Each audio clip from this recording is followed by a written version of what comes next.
Hey everyone, so we're here on the blue carpet with filmmaker and founder of Live Rocket, Mark Bozek. Mark, I'm super excited to talk to you right now. I don't feel we have long enough to actually get through everything I want to discuss, so let's jump on in it. Let's start off with your sort of background and how people may be familiar with some of your work. Sure. So I used to be at Fox Television when it was a startup, and then I joined a guy named Barry Diller who left Fox and went into the world of TV shopping at QVC. I ran QVC's broadcasting department for a while, and then I became the CEO of the Home Shopping Network after that. That's where I discovered Joy Mangano and did all those things in that world. So I spent 20 or so years in the dollars per minute retail television world. And now I'm launching a new company called Live Rocket that'll be launching here in New York, downtown at the Seaport. And I think it's fantastic because you've always been at the forefront of discovering new and exciting things that later become those moments where we're like, why didn't we think of that? Well, Mark did. Now talk to me about Live Rocket because it is incredible. So the irony is that, in addition to what we do in terms of commerce, the whole sort of notion of what is content and what is commerce. I have a film that I just produced that's launching next week worldwide on Valentine's Day called The Times of Bill Cunningham. And Bill Cunningham was this incredible genius, not only fashion photographer for the New York Times, but a documentarian. And for 40 or 50 years, he was the Nostradamus of discovery, of knowing ahead of time what was going to be the next thing. And so ironically, I interviewed him 25 years ago. He died 3 years ago. I went in the basement, got the tapes, made a film. It's coming out. Sarah Jessica Parker narrates it.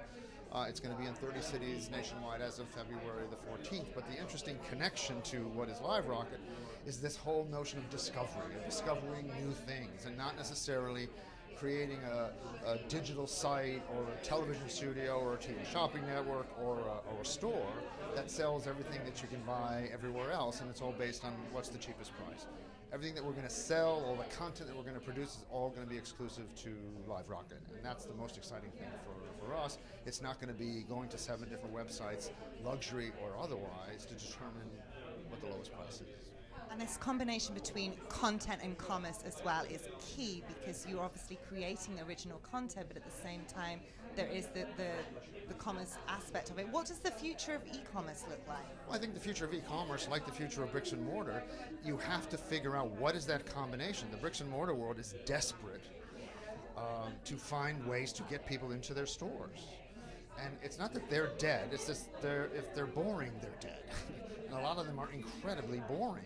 That if you can create this live, round-the-block kind of thing, and frankly, the last time somebody in retail had lines around the block on a daily basis was when you could smell the model at Abercrombie & Fitch. That's pretty much the last time.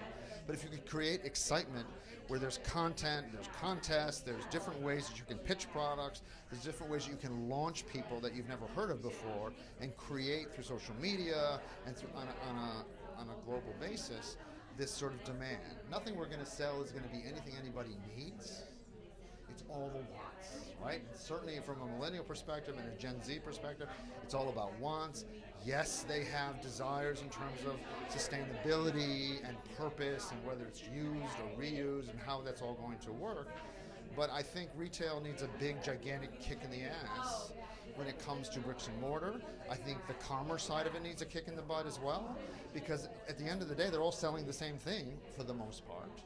And it just becomes a game of what's the cheapest price in town. I think there's ways of discovering new talent, discovering new product, and launching them, not just with an e-commerce site and a pop-up store, but an e-commerce site and a retail studio in New York that broadcasts to millions of homes all across the world is a gigantic opportunity to launch brands that otherwise might not have had a chance.